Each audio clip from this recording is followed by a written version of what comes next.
Merci, Monsieur le Président.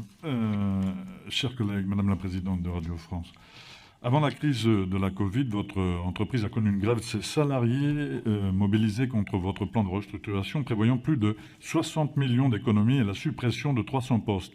Parce que c'est bien là qu'est le principal problème de l'audiovisuel public. Ce mouvement était historique. C'était une grève pour tous les emplois menacés, chœur, orchestre, production, fiction radiophonique, personnel technique, journaliste, accueil, gardiennage, etc., etc.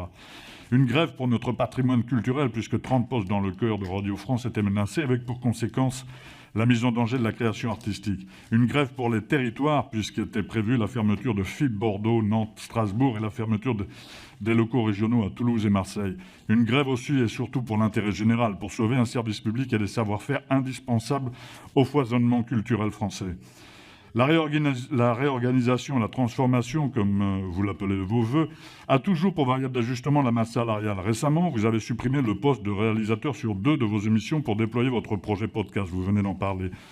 Faire cela, c'est mettre en danger les spécificités et l'expertise du métier, même de réalisateur.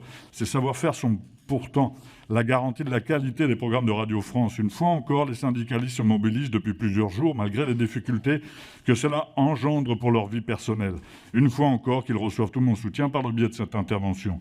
Madame la Présidente, je profite de votre présence pour savoir où en est votre plan de restructuration, si vous envisagez de réintégrer les postes de réalisateurs dans les émissions de France Musique impactées. Je vous remercie.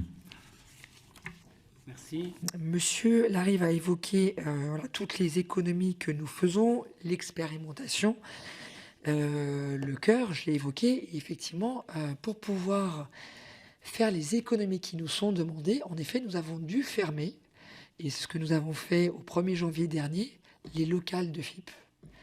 Ce qui s'est accompagné d'une stratégie ambitieuse pour FIP, qui devient progressivement une antenne nationale diffusée en DAB+. Et je me réjouis beaucoup du déploiement du DAB+, qui va permettre de soutenir le développement de chaînes comme FIP, qui étaient très peu diffusées en France.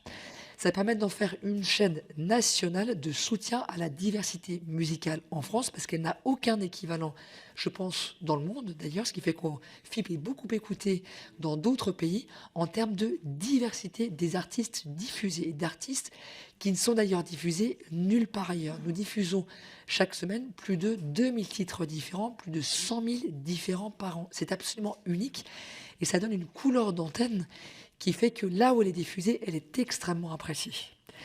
Donc c'est cette stratégie-là qu'on a développée. Et effectivement, ce ne sont plus des antennes locales, mais ce soutien à la diversité musicale, on a le devoir de la faire pour toute la France.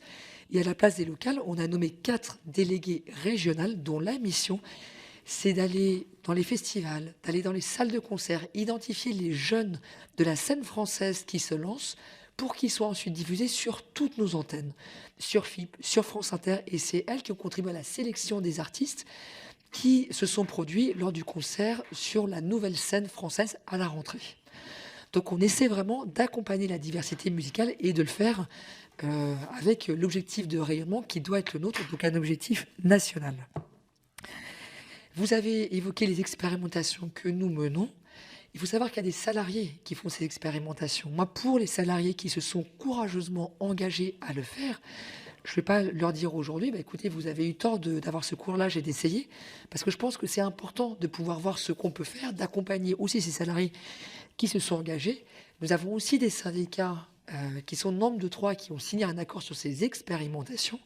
Et donc, nous allons continuer très loyalement de suivre leur avancée et de voir ce qu'elles produisent dans la qualité de nos émissions et dans l'évolution des métiers qui doit se dessiner. Parce qu'aucune entreprise ne peut rester sur ses acquis et rester immobile dans la durée, soit avec un environnement qui change autant.